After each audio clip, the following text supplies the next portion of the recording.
இந்த ஒரே ஒரு தாளிப்பு மட்டும் சேர்த்து வெண்பொங்கல் செஞ்சு பாருங்க, வேற லெவலுங்க. வசந்த பவன் ஹோட்டலில் வைக்கக்கூடிய அதே டேஸ்ட்டில் பொங்கல் செஞ்செல்லாம் வாங்க.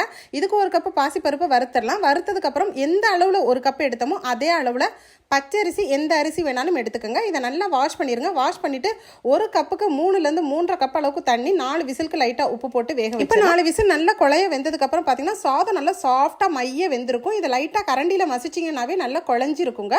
இதில் நம்ம தாளிப்பு தாங்க ரொம்ப ரொம்ப முக்கியம். இதில் மிளகு ஜீரகம் ஒரு ஸ்பூன் எடுத்துக்கலாங்க. அதுக்கப்புறம் இஞ்சி சாப் பண்ணி பொடிசாக கட் பண்ணி வச்சுக்கலாம். அதுக்கப்புறம் முந்திரி பருப்பு போட்டுக்கலாம். 3 ஸ்பூன் நெய் ஊற்றிட்டு அதுக்கப்புறம் மிளகு ஜீரகத்தை தட்டி போட்டுட்டு இஞ்சியும் சேர்த்துக்கங்க. இதோட முந்திரி பருப்பு உங்களுக்கு தேவையான அளவு சேர்த்துக்கலாம். இது எல்லாமே நல்லா பொன்னிறமாக வறுத்ததுக்கப்புறம் கருவேப்பிலை ஃப்ரெஷ்ஷாக போட்டு இந்த தாளிப்பு தாங்க ரொம்ப ரொம்ப முக்கியம். இதே மாதிரி தாளித்து நீங்கள் செஞ்சீங்கன்னா பொங்கல் வேறு லெவல் டேஸ்ட்டில் இருக்கும். அப்புறம் என்னங்க, இந்த மழை காலத்துக்கு நல்லா சுட இந்த மாதிரி ஒரு சூப்பரான தாளிப்பு செஞ்சு வெண்பொங்கல் செஞ்சு நீங்களும் வந்து அசத்திடுங்க. ஸோ நான் இன்னைக்கு செஞ்சு காமிச்சிருக்கேன் இந்த வித்தியாசமான வெண்பொங்கல் தாளிப்பு வீடியோ பிடிச்சிருந்தா லைக் பண்ணி ஷேர் பண்ணுங்கள். தேங்க்யூ.